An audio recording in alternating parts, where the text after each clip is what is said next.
All right, all right. My name is Marlon the Great. This is VIBE95. I want to give a shout out to everybody listening. Thank you so much.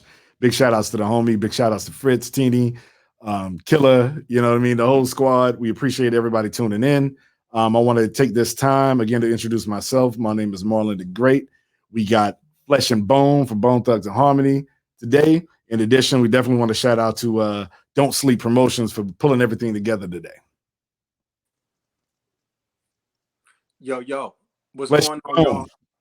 Flesh and Bone in the building, Flesh and Bone, the Bone Thugs in Harmony. What's up, y'all? Shout out to Don't Sleep Promotions, VIBE95. I'm rocking right now with Marlon the Great, man. Thank y'all for having me. I appreciate y'all putting this together, man. How's everybody? How you doing, Marlon?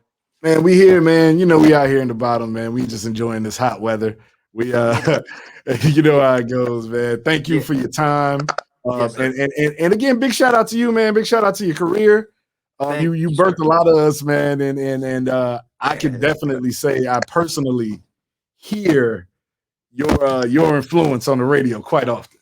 I don't know if you Yes, go a ahead, big go ahead. blessing, man, and it's a good thing when you can definitely cut on the radio and that a lot of people ask me, do I relate with a lot of the youngsters that's out today? And I say, of course I do. I'm like, Right. I kind of like help birth their style. They kind of like take a little bit of me or a lot of me and they use that as their own ingredient for their own craft and their own path to success. And that's a great thing that whether they acknowledge that or not, it's clearly heard in what they do.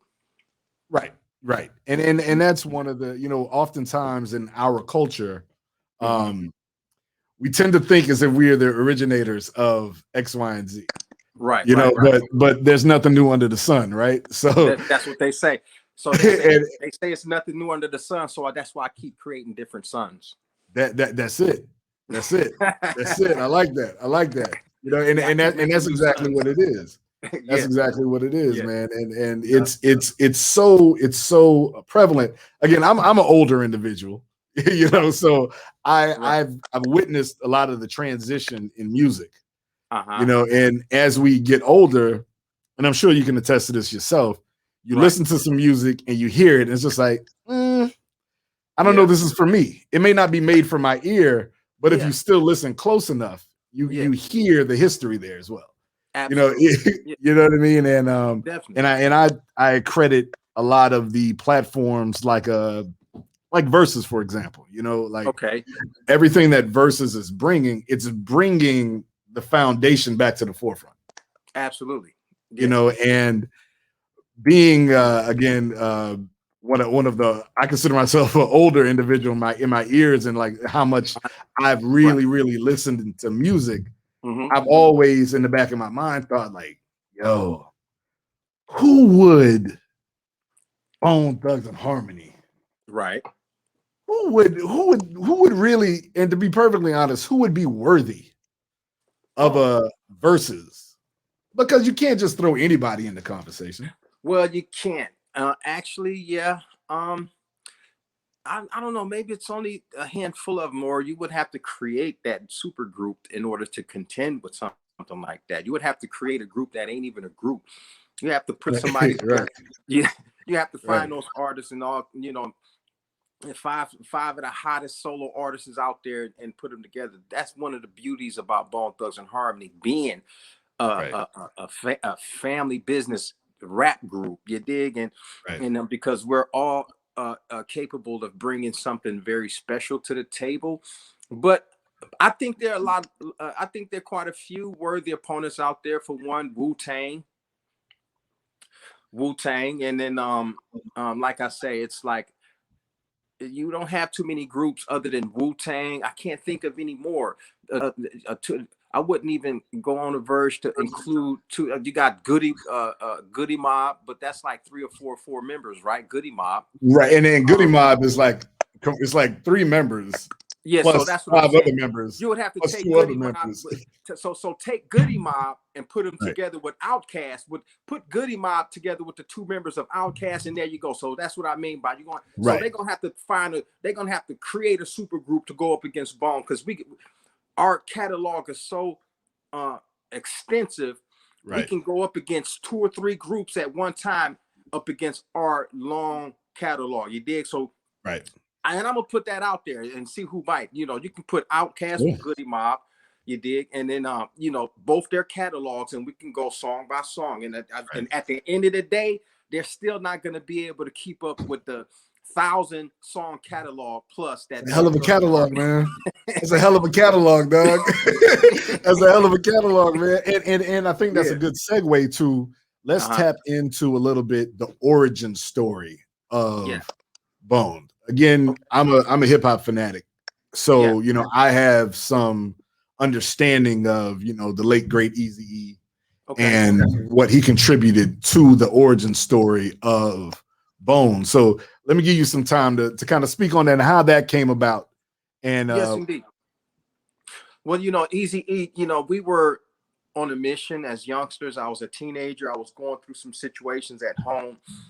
Got arrested at the time. I'm top of the line student, top of the line athlete. I was in school balling. Of course, it went hand in hand, the yin with the yang, in the streets hustling, getting into trouble. And on top of that, I was always like a straight A, straight B, 3.5 grade average student. You dig? I never slacked on my books, and I'm trying to excel academically, and then also athletically too. As a teenager, I was in there grinding real hard, you know, playing a variety of sports and everything. And then I was focused on that as also an outlet.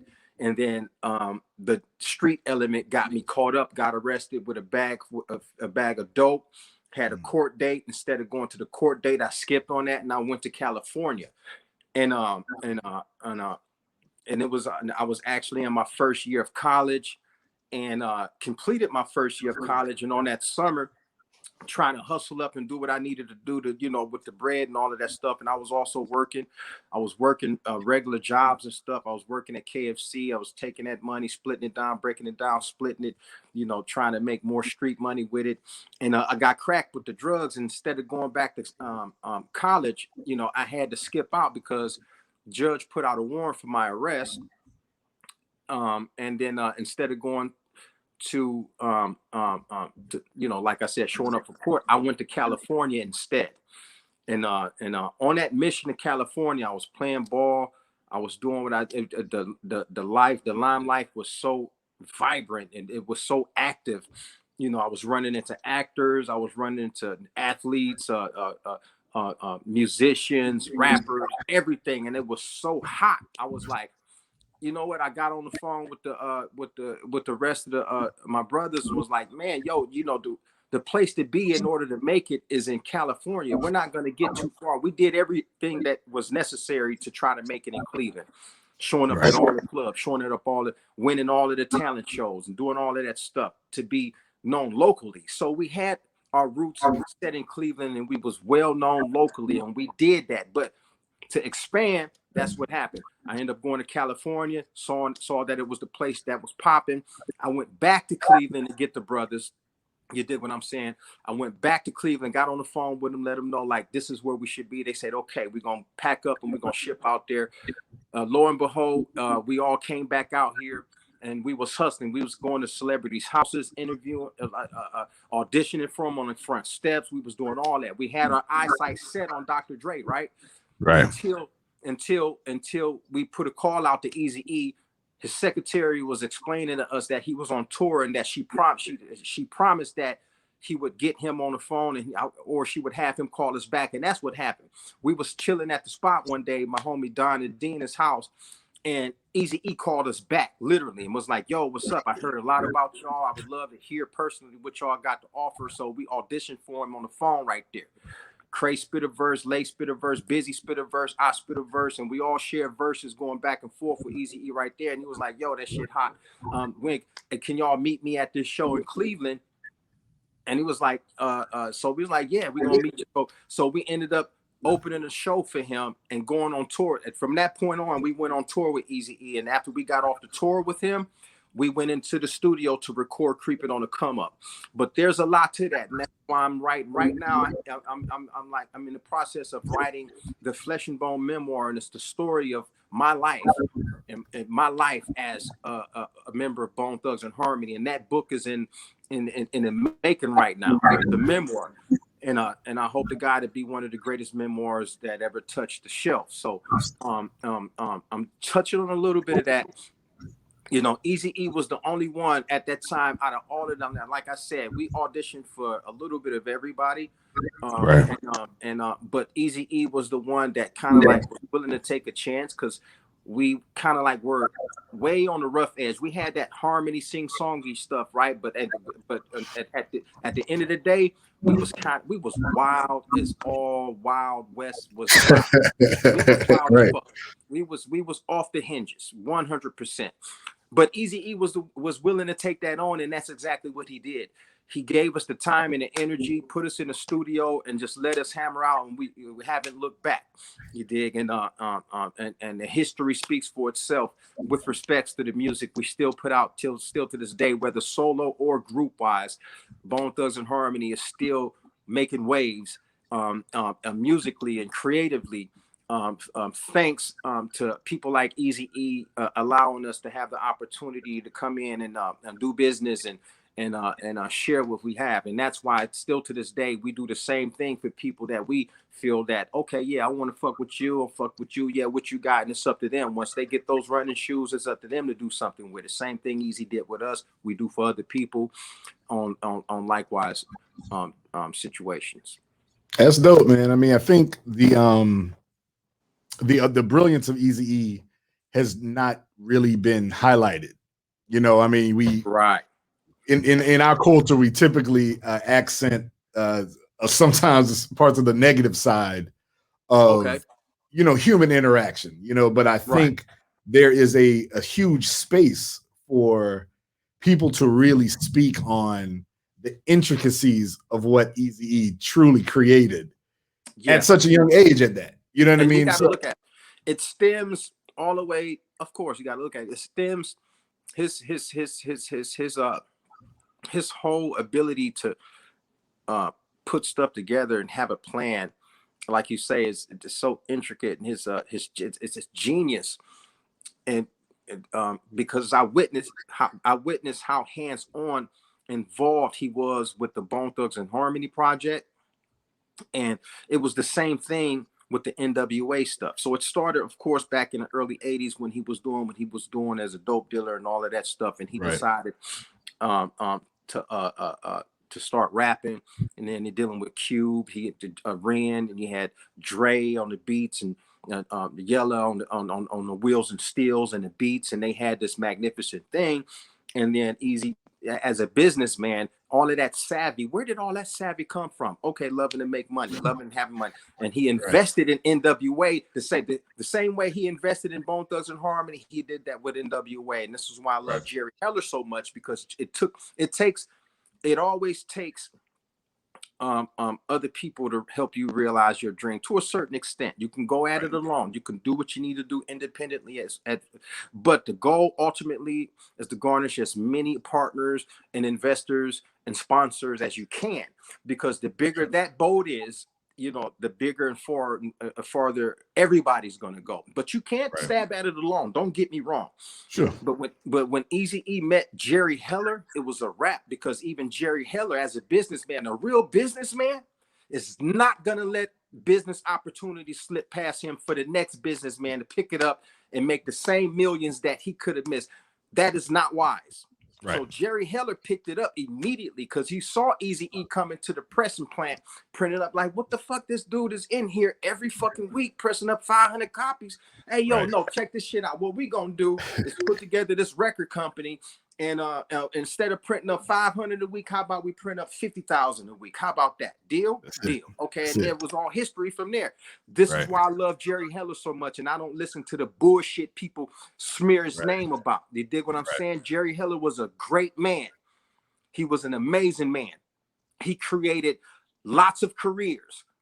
And instead of people being grateful for that, they try to smear the man. You dig what I'm saying? May God bless Jerry Heller's soul. May God bless Eazy-E's soul, because what they did was created a platform for so many people, many people.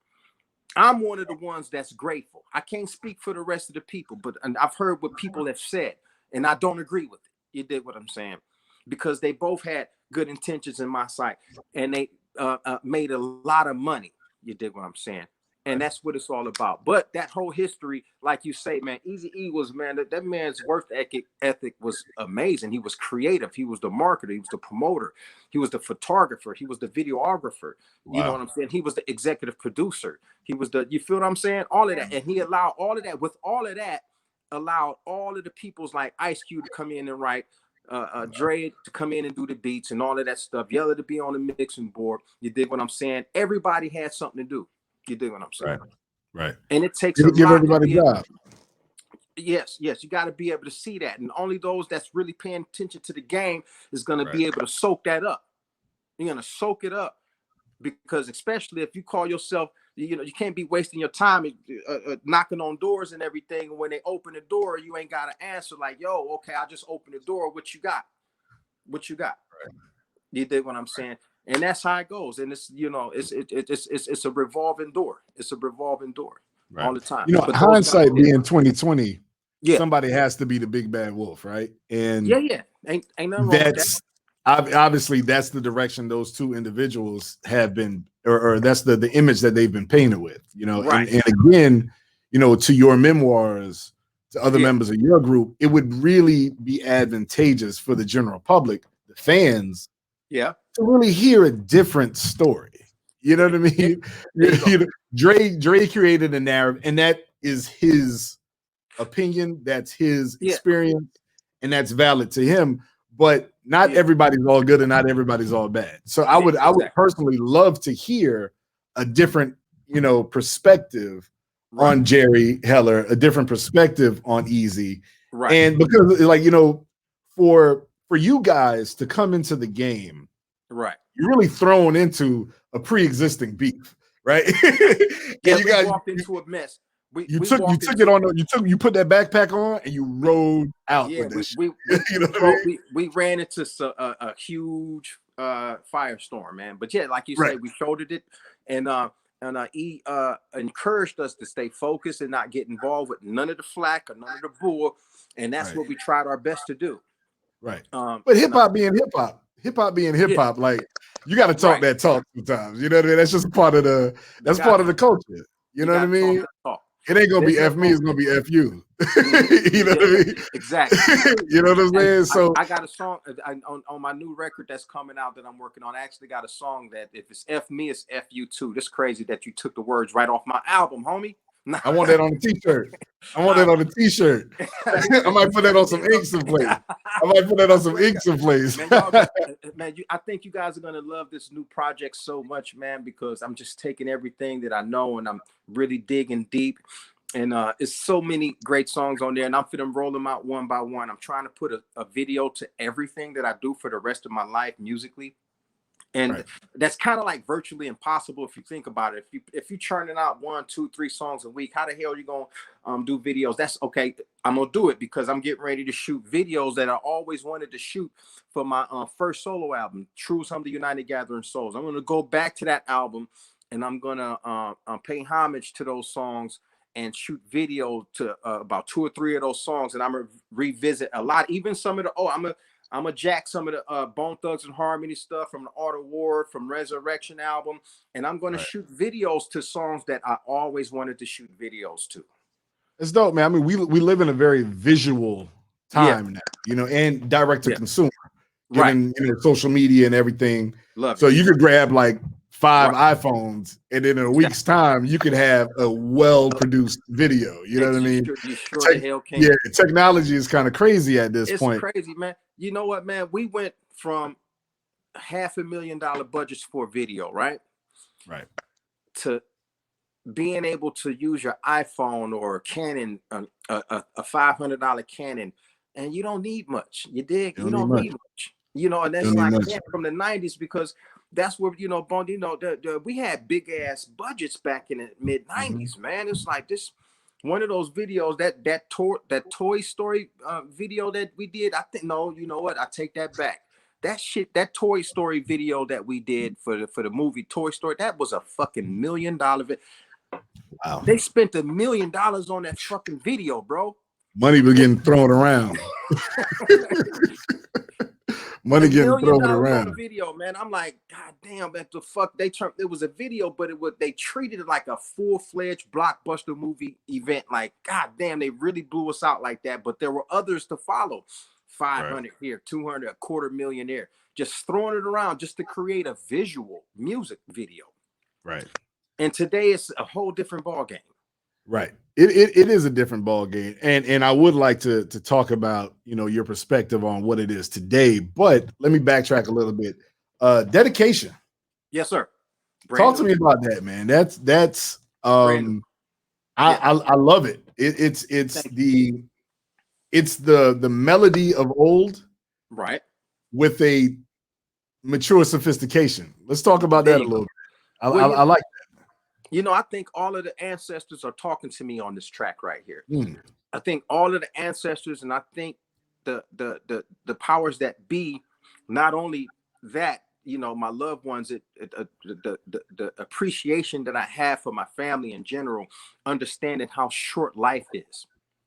That's why being able to come up with something and create that solidarity between me and the fans, ultimately, because we are all in the boat of either struggling bad, struggling real hard, especially after this COVID nonsense just knocked us out and tried to knock us out. Now, mind you, it was a failure for whatever was going on in the mind of any globalist, but they lost that battle. I'm the first. If you haven't heard it right now, what they try to do by snuffing us out with this flu thing, that they try to turn the flu into the boogeyman. Called everybody's heard of the COVID before. What the fuck, man? How stupid can you be? But that's neither here or there. But we went through a real struggling time for the past 12 to going on 15, 18 months. Well, something like that. It's done. Because where I'm at over here, we're open, we're alive, we're thriving, everybody's happy to get back to it and everything. But when you look at our deceased loved ones and stuff like that, like I say, to me, all of my ancient ancestry is talking to me on this record. Not only that, they're inspiring me to continue to do things that pays homage to your deceased loved ones. And how do you do that about musically or creatively, or you write a book, or you write a letter. You know what I'm saying? And so I'm able to pay homage to all our loved ones that's passed away in a real special way, and I can do it as many times as I want to.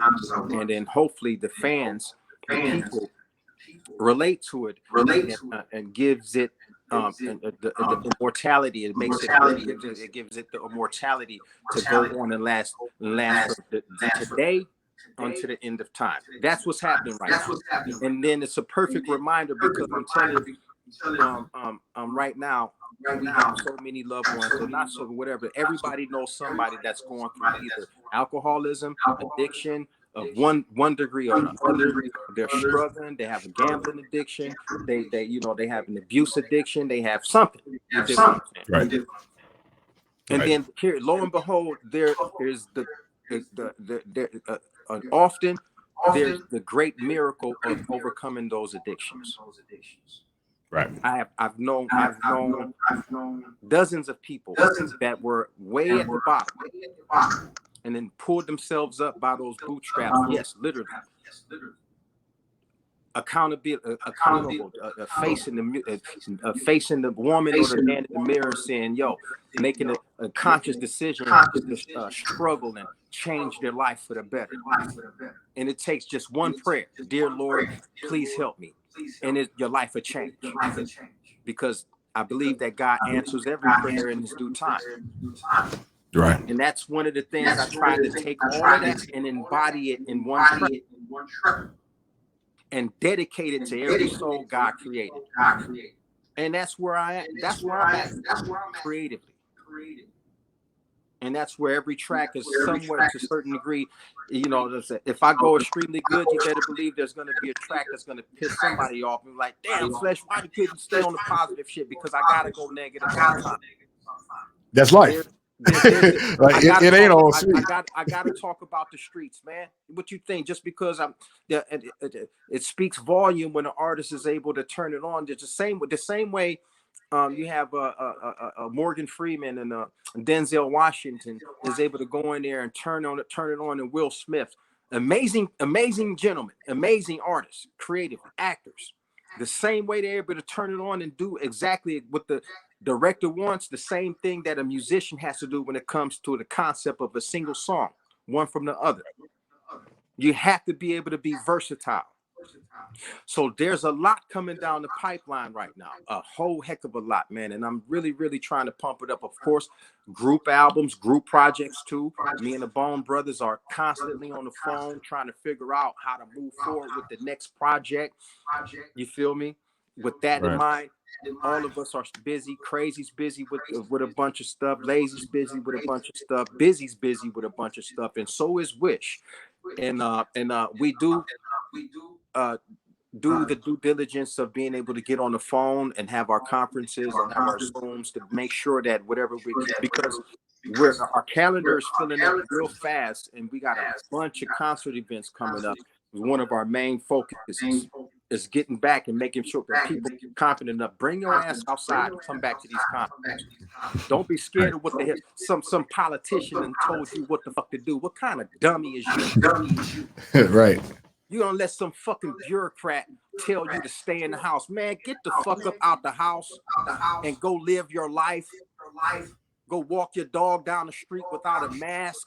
Take off the goddamn mask outside. The next motherfucker I see walking down the street outside with a mask, I swear to God, I'm going to bust his ass. I'm going to punch him so hard in that motherfucking mask in his face. Man, but that's where I'm at, though, man. What the fuck you outside with a mask for? That's the type of shit I'm on. But live your life. Get the fuck out of the house. The politicians done frighten you so bad using fearmonger and scare tactics and shit. Don't listen to the politicians. Listen to your mama and your daddy. They right there in front of you trying to advise you the best they can. Listen to your wife. Turn off the goddamn TV. Okay? Or listen to people that's trying to have your best interest. But one thing for sure, the globalists, whatever they may be, the politicians and the bureaucrats, I call them, do not have your best interest at heart. We do. We working hard. I work in the private sector. I've been serving the fans and doing what I have to do all my career. I work hard for my money. These bureaucrats and politicians, and I'm not a political beast, even though I mastered political science when I was in college. You dig what I'm saying? I was a philosopher in college. Like I said, I'm a smart man when it comes to the books, understanding what Nietzsche talked about, and all of these other great philosophers of our time, all the way back. You feel what I'm saying? And but you have to understand that if they don't have your, it'll rest on you real good. If you notice, if somebody said that if you voted this man in office and then he turn around and tell you to shut your business down, then you go back and you form a petition and you get millions of people to sign it to get his motherfucking ass out of here. Exactly how California did. Right. Bye, Gavin Newsom. Take your bitch ass on somewhere, homie. You lost, homie. Almost 4 million people signed that petition to get your bitch ass up out of there, bitch. Get on, Gavin Newsom. Fuck you, punk. Flesh and Bone said it. Straight like that. Straight up, man. Let me ask you this. I'm so happy for California because they got rid of that fucking tyrant. But all I'm saying is that the concerts is coming back. All of that shit is coming back. Everybody that was trying to get to the bread, make the money to feed their sons and daughters and put clothes on their back, all of that shit is coming back. And I'll be damned if somebody come along again and say we can't make money to feed ourselves. That'll never happen. That's why I'm fucking working hard. Everybody that I know working hard, and we got to continue to work hard. A lot of people I know, man, I'm about restaurants, the barbershops, the nail shops, nail salons, all of that shit. Lost business, gone. Never to see the light of day again. Took whatever they had and put it in a little tiny business, right? And then shut it down. What they should have did is never shut down. Fuck a politician. That's why we're back. Our concerts is coming back. Everything that has something to do with that coming back. All of that shit is coming back. And it said whoever's not with it coming back, man, look at here. It's people like me that's gonna give you a run for your money, and we ain't scared of you. Right. I think people don't necessarily truly understand the depth of the whole lockdown, how many industries were really crippled by it all. Well, let me ask you this. Have you been personally affected by COVID or anyone that you know in your immediate circle? Absolutely. My business of concert and touring was completely shut down. And that's why as a soloist, I've been out there still doing concerts. And whoever got a problem with it, motherfucker, I dare you to show up at my motherfucking concert trying to picket me. Bitch, you slow me down. I swear to God, I come out there with my own shovel and baseball bat and contend with you. Show up at my motherfucking show talking about boycotting flesh because he trying to get money. I motherfucking dare you. Yes, sir. And you want to know what? I'm angry and motherfucker. They fucked up my business for a whole year. I couldn't tour, homie. I don't play that shit. I'm angry as fuck. Now, if any one of these motherfucking politicians want to contend, that's why I should run for this shit. I should run for a mayor or a governor like that because I'm going to let the people be free. I'm going to let the people talk their mind and I'm going to let you do what you got to do. I'm going to let you be able to do what you got to do as long as you ain't hurting nobody and putting people in hospitals and all that other stuff. Right. You did? Right. But yeah, that shit affected me, man. Shut down my shows for damn near a year. I'm pissed off. Right. And I swear to God, Nick, whoever of them think that they're gonna be able to continue to do that, they so power hungry, but they don't even understand it's not even power no more. You tripping, Mr. Politician. And they still trying to push this COVID boogeyman shit. What the fuck? Right. I mean, it's something that's it's a reality, but I do agree with you that how we address it and how we deal with it could probably be a little bit better. for lack of a better term. It could be a little bit better. You deal with a virus by having a strong immune system. Take your vitamin D, your zinc, your multivitamin, all of that stuff, your Alaskan pollock, your krill oil, your fish oils, all of that stuff, your vitamin E's and vitamin C's. Get used to taking a lot of vitamins. That's what the people should have been doing in the first place. And then it would have been like any other flu season where you just get a sniffle because now it's taboo. You can't even sneeze in public anymore. But that's right. Everybody looking at you crazy. You can't even cough anymore with a motherfucker throwing handcuffs on you, sticking a big ass wooden tube up your brain, up in your brain and shit. And then over there in China, they stick up the fucking a big ass wooden stick up your ass with a Q-tip on it about 8 inches long and stick it way up their ass up into their stomach. Man, what kind of shit? I'm gonna pass on that one. Yeah. So yeah. And, you know, all of that shit right there is like really, really, we're adults, and everywhere I go, it's like, damn, they must think I'm some stupid ass 2-year-old that has to be reminded every day to wash your hands, be careful. I already kept my distance from people in public. I don't need these motherfuckers to keep telling me stay safe. I've always gave people their space in public. Who the fuck these people think they are? Oh, just stay 6 feet apart. Bitch, fuck you. Get close enough and I'm going to punch you. You're never supposed to get that close to people anyway. You're supposed to give me 6 feet off top. Give me 6 feet off top. So you're right. Mitigation has already been a thing that we've done naturally as adults. Now, if you're that type of adult that feels good having somebody tell you what to do, then okay, that'll never happen in America. Take your ass to Venezuela, take your ass to Cuba, take your ass over to China. If you want somebody telling you what to do all the time, take your ass to China.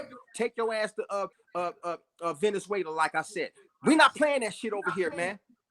We on our last straw over here, man. We not having that shit over here. I'll be damned. We're not finna be Venezuela or Cuba, man. We're not. So, and that's where it's at. You have to be an adult. And as an adult, we're responsible enough to take care of ourselves inside and outside the house. And we don't need a goddamn person telling us what the fuck to do, period. Right. That's my take on it. And let me hop on that and kind of marry it with something that you had said previously with the industry, the music industry that you are obviously a part of. Yes, sir. Now, given the COVID and given just where we are in technology, how has streaming and the multiple streaming platforms affected, altered, improved? You know, how has it just affected your catalog, your career? It You know what I definitely mean? it definitely blew the catalog up to astronomical heights when it comes to the streaming side of it. And if you had material to put out, the people are still supporting that stuff. Because I've been able to put out one album since the COVID. As soon as the COVID really dropped and they locked us down, that's when I dropped the album Do You, and it had significant success without touring. So the people were streaming it and they were buying it. And I'm very grateful for that. And that's why I'm really, really motivated to continue to feed more. I want to give more. They want more. I'm gonna give you more than you can handle. And the streaming, I'm very grateful for that, because it was like, okay, we kind of like fighting tooth and nail to get our concert income to come back. However, a lot of us have been very, very productive when it comes to recording and being able to put stuff out to be streaming. A lot of people were doing a live virtual concert streaming, live concert streaming. That took off. A lot of people were able to get bread from doing that.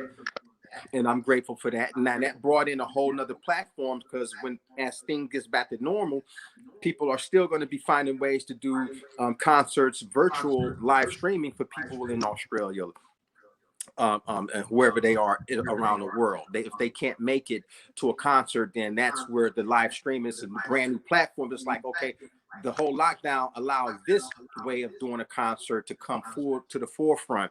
And I don't think it's going anywhere, even though people are going to be willing to get back out there and go back to concerts and stuff like that. The streaming concerts are here now, and they're here to stay. I agree. I think technology is one of those things that you can't fight it. It's like Mother Nature. Technology is going to always progress. Mother Nature is going to always win ultimately. It's just that we have to position ourselves, just like this exact platform that we're using right now. We got to position ourselves to where we can just leverage and take advantage of technology as it's presented to us. Absolutely. You know what I mean? And that's the thing. It's gonna evolve. It's gonna evolve. And I'm just happy, and I'm sure you guys are grateful as well, to be a part of that evolution and able to evolve. And then, like I say, a lot of us, even you guys' program could have went through the type of hard. You didn't. God didn't have to allow your platform to be here today. You could have been like all those other people out there that then lost their platform because of either X, Y, or Z. But you want to be able to evolve. New technology is going to keep coming to at our disposal, and we have to allow that ingenuity and that innovation to continue to thrive. So that platforms like this, it used to be, Marlon, it used to be to where I used to have to either come see you or you come see me, or we're on the phone and we can't see each other. Dig? So that ingenuity has to be able to be in a situation where it's able to thrive and continue to excel.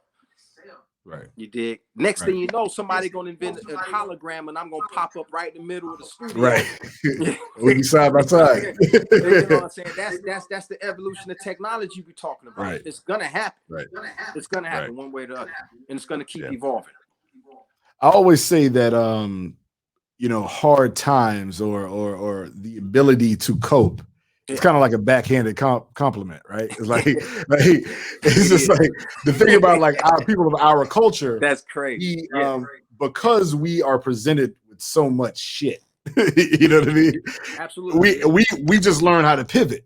You know, we hurdle, we overcome, we endure. Endurance is, again, it's like a backhanded compliment. It's just like, I know how to make it do what it do. I don't always want it to be that difficult, but I know how to keep the ball rolling. You know, indeed, baby's got to eat. Yeah, and that's what brings out the metal. That's what brings out all of the virtue in you. It brings out the integrity in you.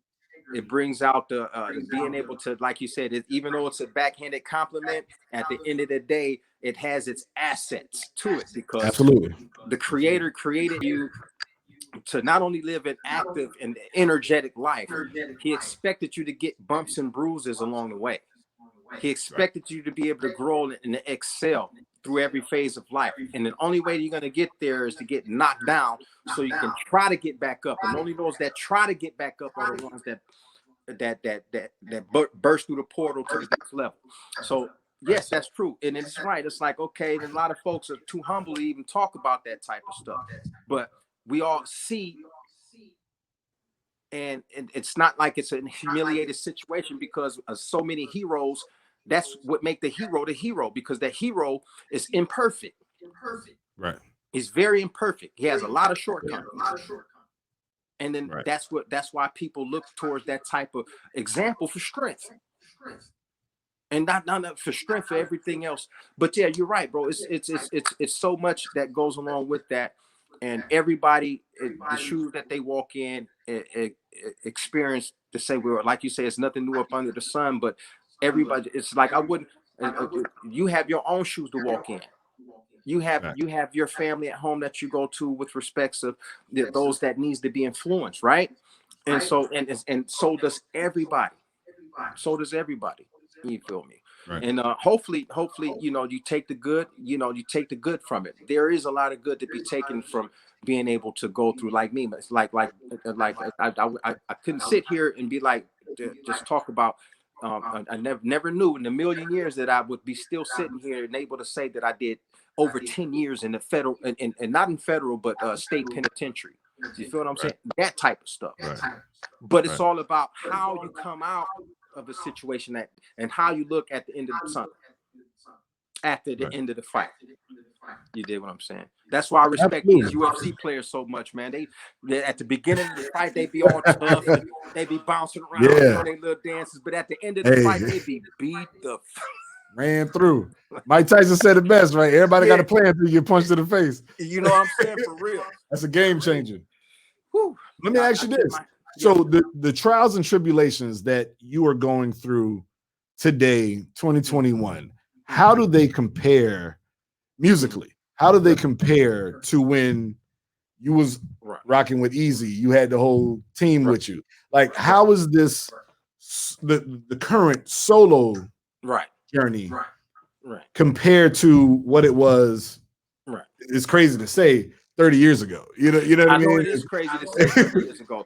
And essentially the grind is almost to a certain degree the same, with the same, because I can sit here and honestly say that I have the same excitement. Of my excitement is greater today, and my hunger is greater today than it was when I was 18 years old, wallowing around in Los Angeles, California with a dream.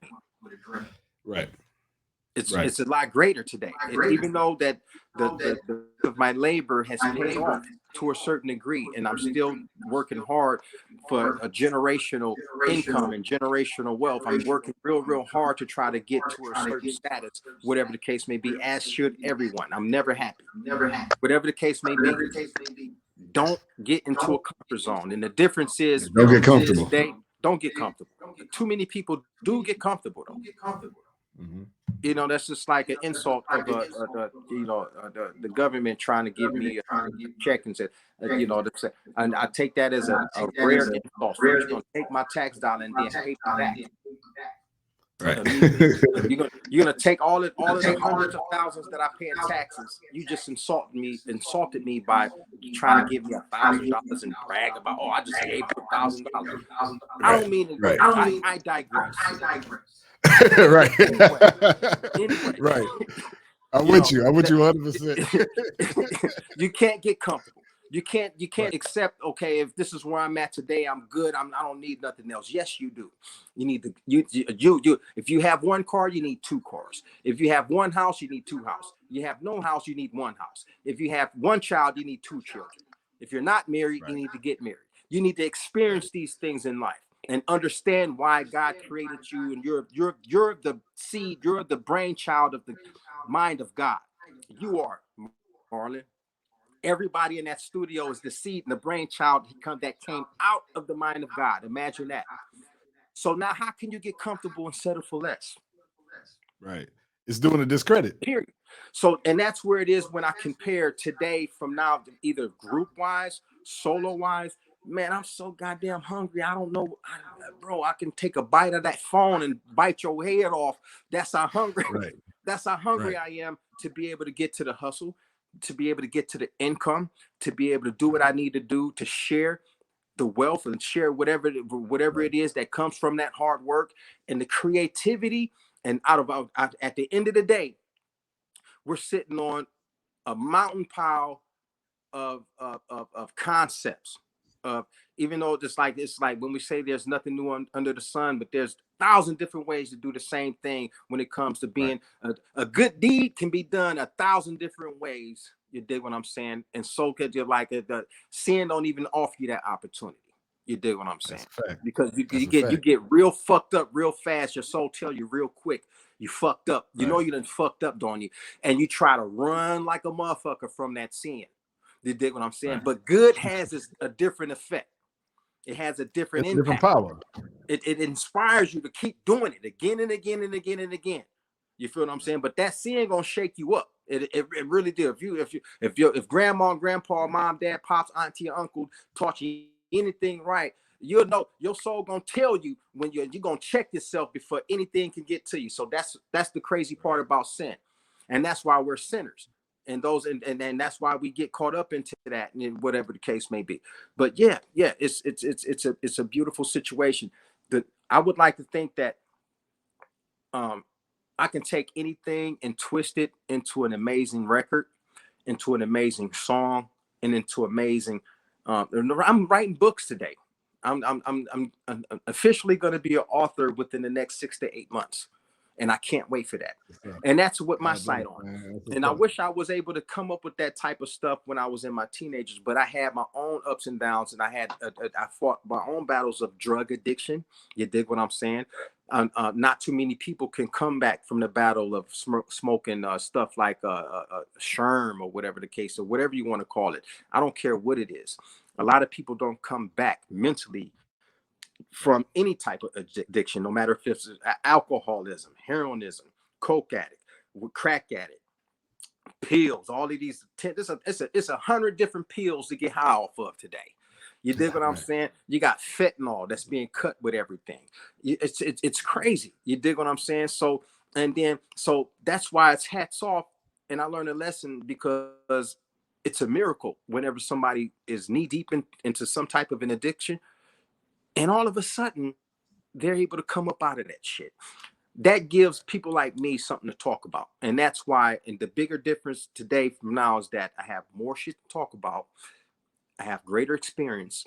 And even though I do have greater experience, I wouldn't change a damn thing the way shit worked back in the day. It all Right. worked perfectly. So I wouldn't change nothing. I would leave it the Divine same. order. Like, man, 100%. And And I mean, to elaborate on what you had mentioned, I think if you don't have that intensity as an artist, me as a consumer, I'd rather not hear it. Like if you're not coming with that hunger, that desire to create as a consumer, I'd rather not hear it. I'm a firm you're consumer, hard. right? Yeah, you're But if hard. I feel I can rap better than you on your latest album, I don't want to hear that shit. Like I don't Right, want to hear right. it. You know what I mean? That's just me. Hold on, That's wait. just me. I could trust me there, and it's a lot of cats out there that's taking the swing at the bat and they miss it. But you know Yeah. what? They taking the swing, but at the same time, I'm like you as a consumer. I'm in the same boat too, and I can hear it off the top. It's a lot of cats that got a lot of great ideas for a song, but goddamn it, it just wasn't confident enough on the mic. Right. Your delivery has to be everything. Delivery as an art, whatever, as an MC, man, delivery is 99.9% of what you're Right. selling. You're Right. selling it.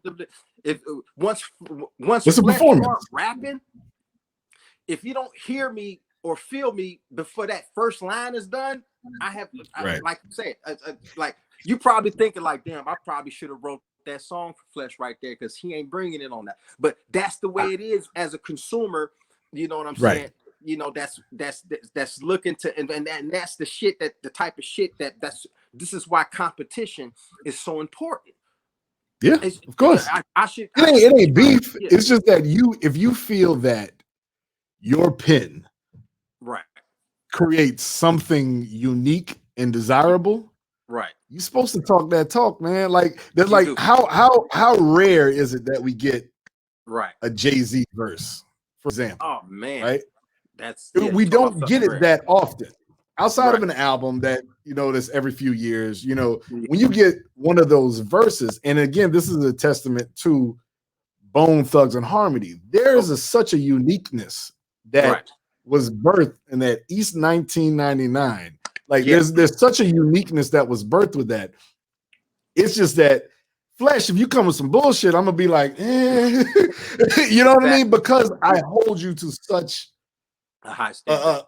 A high standard that when you hear that, I need to hear that. I need to hear you talk that talk. Exactly. I need to hear you. I need if you don't have that passion, if you don't have that confidence, just save it until you do. I much rather reminisce on the greatness. That's listen to some bullshit right now. You know, and I really hope a lot of inspiring artists really grab hold of what we're talking about right now. And I'm praying to God that there are a lot, whoever out there that are inspiring artists. And before you go ask for any advice, watch this episode and watch this podcast. It's more than a one-on-one course on what to do, on what should I do as an artist, or what should I do as a businessman for that matter. But this course, watch this course before you ask somebody to give me advice on what can I do to improve my craft. This one right here, Marlon the Great and Flesh and Bone just taught you. Yeah. If you don't have that kind of passion, just go ahead and put the pen down. It's okay. It's okay. It is okay. It's okay. And this just put that shit down and save it for later, dude. Like we just okay. gonna have to.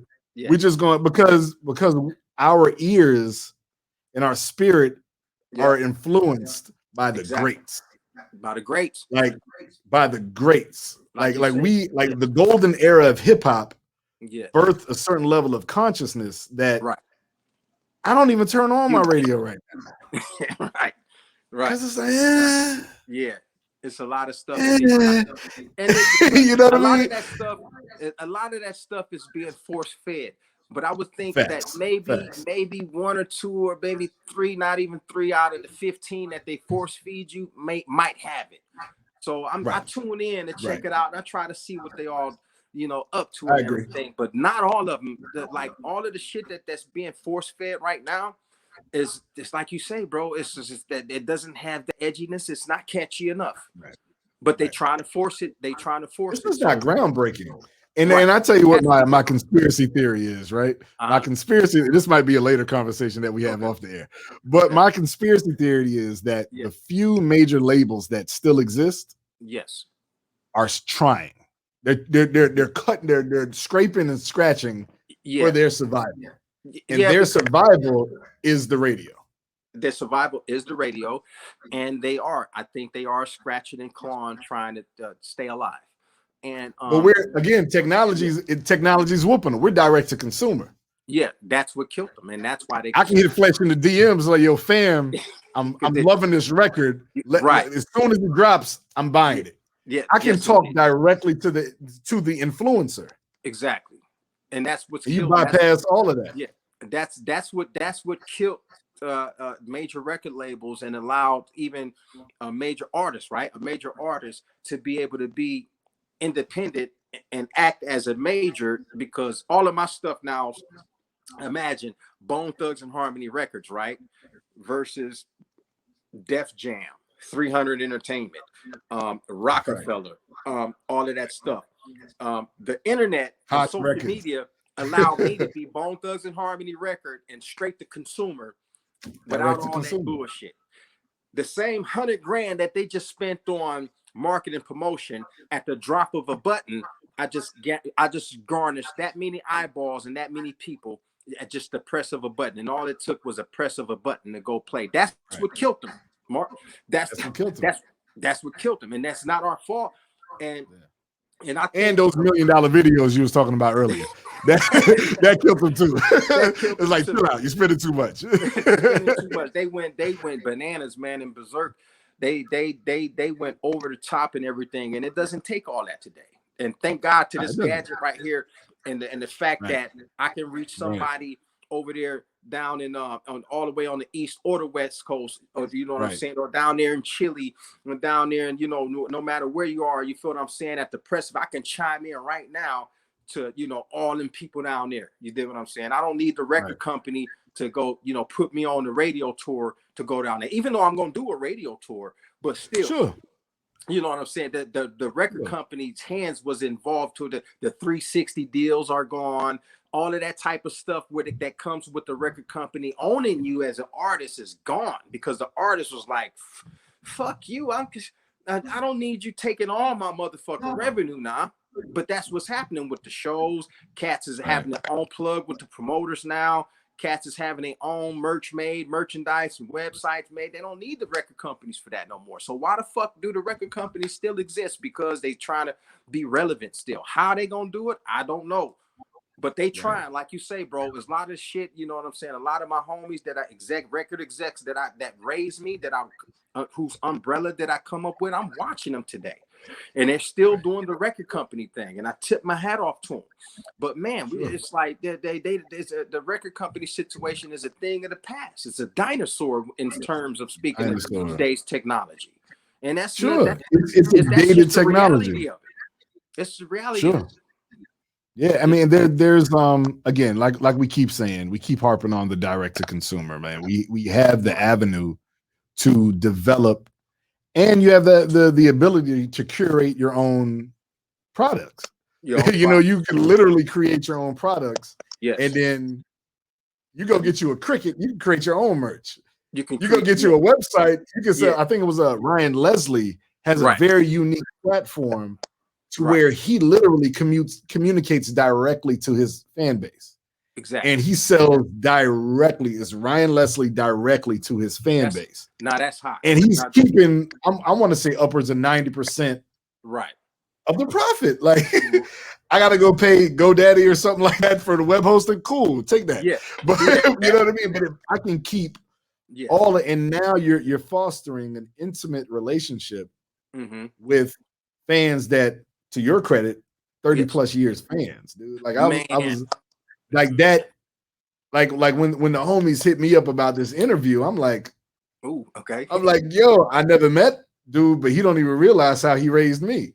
You know what I mean? And it's a blessing, man. It's 100%. It's 100% blessing, and on both sides of the coin. Okay. You know what I mean? So because we're able to have these very open and candid conversations about relevant topics, and you with a pending project about to come out, it's just that much more important. Absolutely. You know what I mean? Like the conversation is just that much more important, and that's what we take this time to feed this energy as best we can, because it's important. You know what I mean? Like we have like I call it gaps in technology, right? We have gaps in listenership. So I, at the blessed age of 40, I understand that some of the music that's being created right now, it's really not for me, and that's okay. It's not made for me. It's made for a younger ear, and I get it, because I'm sure my parents would have the same, the same conversation about, your music ain't made for me. Exactly. They got their LPs, my pops and my moms, they got their vinyl, they got their records, they can drop that and listen to some old school Barris Hammond, whatever that may be. But it is like you said, it's a blessing to be able to be in a position to where you can have a dialogue with an artist that you've paid attention to their career from the late 90s, till today, and that's a hell of a salute to you guys and everything that you've done. Man, I'm trying to hang on to it, and I think I got my hand on it. But like you say, bro, like, okay, for example, you say you're 47, right? I mean, you're 40. I'm going on 48. You're 40 years old, right? Yes. My career is going on the 20, I think it's going on 30. I'm close to 30 years with my career. So That's okay. crazy. That's So crazy. yeah, Crazy. and so I can do the math, but it's somewhere in between 27 and 30. You dig? So that's kind of like when I first came on the scene, you're about 12, 13, maybe younger or older. And then peep this Probably scenario. not old enough to be listening to what I was listening to, Yeah, but you was a however, way, yeah, you was I yeah, made it. I made yeah, yeah, it. yeah, you was yeah. And then the thing is that even today, so what I experience a lot is because if you think about that, somebody that was let's say 20, 25 when I came out is 55, 40, 50, going on 60 years old now. So there's a bridge. There's literally a bridge there that bridged a generation from the next. And there's a bridge, not a disconnect, but a bridge. That Right. bridge, that generation that was a lot older when we came out, and they're see because Bone Thugs and Harmony show, you'll look up and see a bunch of senior citizens in that motherfucker, literally 60 years old, Yeah. 70-year-old. Because if you was 70, Right. if you're 70-year-old today, that means you're about 40 years old when we came out, and you were still trying to be hip. So you was at the Right. Bone Thugs show. With And some that Yeezys shit, on. that shit passed down generation to generation. Right. And I hear even still to this day, there are grandpa and grandma at the show, their daughter and son-in-law with their grandchildren.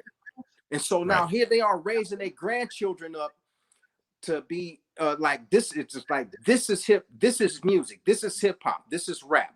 All that other shit, no. No, my grandbabies listen to Bone Thugs and Harmony because I listened to Bone Thugs and Harmony when they first came out. So now my grandbabies listen. That's words cannot describe that type of blessing when it comes to the how it segues and how the bridge connects to one generation to the next, longevity wise, for an artist or for a group or whoever it is that does what we do. So there, that whole connect, and I don't know how many people that can share that type of experience, Right. but we do. Bone Thugs and Harmony got 80-year-old fans. I don't know how many people can say that, but we do. And it's real, and we appreciate it 100%. And guess what, Marlon? We not stopping, man. I'm not stopping till the wheels fall off, man. I'm a health freak, even though I do my thing with the yeah. I do, man. I got to be able to still, my medicine chest consists of all of the good stuff that takes care of the body. You dig? I pray a lot. And my wife is a no nonsense, so she makes sure that all that delicious shit that I eat when I'm on the road, them burgers and shit run that that shit off. Run that shit off later. So I'm gonna get in trouble though, because the first thing I grab when I hit the road, because I don't get to eat a lot of beef at home, right? So that's the first thing I grab when I'm on tour, man. I'm like, fuck that shit. I'm finna go get me a steak. I'm gonna give it T-bone real a steak well done, some asparagus, some asparagus, and some corn, and some broccoli, some steak sauce. Make sure my shit real. That's the first thing I do when I'm on the road, man. But when I'm back at home, I already know. I can't eat that type of stuff, and I take my multivitamins, all of that stuff. You got to take care of yourself. I'm happy to be going on 50 years old. I'm approaching 50. And I'm feeling good. I'm feeling good about it. Man. That's a beautiful thing, man. It's a beautiful, one thing I would like you to tap in on, given your maturity in the industry, in the culture. How important is it to have a wife? It's like a lot of the music that we're hearing on the radio is, I don't need a man for this, I don't need a woman for that. How as important is it for you to have a wife? It's as important as God created you, right? Your creator created you. It's so important that you wouldn't even be able to understand the other miracles of life until you got married. That's how important marriage is. And it's also important that all of the ailments, 100% of the ailments in society that you see today is because of household where there's either lacking the father or the mother. Right. God never intended you to raise children by yourself. He never intended that. I guarantee you, if the man and the woman was in a house together, upbringing, bringing a child. Now you have some few exceptional cases where a single mother did an exceptional job raising 4 or 5 kids. You do have those cases out there, but I'm talking about for the overwhelming majority. It is so crucial and so important. That's why it's called holy matrimony, because that union brings you together and it opens up the miracle of God in so many different ways. It inspires you to be involved with the community in so many different ways. You dig what I'm saying? You can literally see the difference in it. And it's like, even if it's like you have situations where all of the ailments in society, in my humble opinion, it's not even about my humble opinion. The statistics prove that the lack of a father in a home is the reason why everything that's going on in our urban, in our communities right now. It's not, you know what? It's not the police or this, that. No, it's the lack of the father in the home. And Denzel Washington is one of the ones that said it most. If the father's not in the home, then the kid is going to run in the streets and find the father somewhere in the streets. He's going to get arrested and going to find the father in the prison. Denzel Washington gave that advice. And I don't know how many people listen to Denzel on that type of level, wise man, but even Denzel put it out there, said that the lack of the father in homes, the child is going to find somewhere either in the gang or in some type of mischievous or some type of situation that's going to get him in trouble. And then the next thing you're going to do is blame it on something that's not even part of it. You dig what I'm saying? Right. I think that topic might be one of those. I'm mentally creating a list for our part 2. Thank you. Okay. I definitely think that'll definitely be something that we tap into our part 2. I do know that you got a tour coming up as well. That's absolutely that you're trying to tap into. VIBE95 would absolutely love to be a part of that. We get you down here in the South Florida area. Again, we'll connect, kind of after the fact. I do need to kind of wrap everything up right now, but we will. I love the conversation. I love the interaction. I definitely want to have a part 2. Like I said, and we will tap in and get you down here and see if we could eliminate some technology and let's just touch palms and chop it up. So I was talking to one of your producers, Ken. I was talking to one of the guys that work with you guys over there, and that's what we mentioned. So with the tour coming up, I would love to go ahead and get something set up for West Palm Beach, and we can get there, get the whole staff, get the whole station behind it, and let's put something together. My Florida tour is coming up, and I want to make sure that I have you guys on the list. So let's follow up and make sure that we can get over there in West Palm Beach with an event coming up for either, let's get on the phone and determine when's the best time to do that. And let's get the whole city behind it and let's make it real special, because the dedication is going to be like, I've got to go on tour for the dedication single that just came out. And we can hit it up and we can be a big old dedication tour is what's going to be called. And you guys need to get in there, like you say. And I look forward to dapping it up with you two, hugging you brothers and all that the same. Absolutely. Indeed. Man, I'm 100% with it, man. I just definitely want to thank you for your time today, man. We definitely want to shout out to Don't Sleep Promotions again. Absolutely. VIBE95. We appreciate your time. I gotta give a big shout out to the legacy of Bone Thugs and Harmony, man. Like I said, it ain't just me. It ain't just me, man. I got a lot of young people, younger and older adults who you've influenced, and we thank you for that. Yes, sir. We thank you for your consistency, and thank you for the quality control, man. Keep the quality of the music, because if the quality dips, save it for something else, man. I just rather not. I rather not. I will humbly bow out of it, man. Man, that inspires me, man. Thank you, bro. You inspired me to make sure I'm on my toes with that. Like you say, bro, it had that quality is everything. And I guarantee you, I'm going to work hard as hell to make sure that top-notch level quality material is what we present. Absolutely, man. Lastly, I'd like to shout out again, VIBE95, Don't Sleep Promotions, Marlon the Great, 1/4 of Infinity Boys. Shout out to the Congressman. Shout out to Lazo. Shout out to Mighty Killer. Shout out to the Yard Mundem. Shout out to my favorite continent, Asia. Shout out to everybody that's out here, man. Again, this is a hell of an opportunity, man. We thank you for your time, brother. Thank you very much, everybody. I love y'all out there. Florida is one of my favorite states, and I love Florida. Florida, got everything right. They're smart. They're wise. They let the people be themselves. They let the people do what they needed to do. The people decided to mitigate and keep themselves safe without the armed fist of government getting involved. Florida, I'm coming for you. I got you. You dig what I'm saying? You know what I'm saying? Shout out to all the homies and everything. And I appreciate that, Marlon the Great. Everybody that made the show happen today. I really appreciate you guys having me. I really appreciate it. Thanks, and I look forward to it. I like those situations that force the second one. So that's what's up.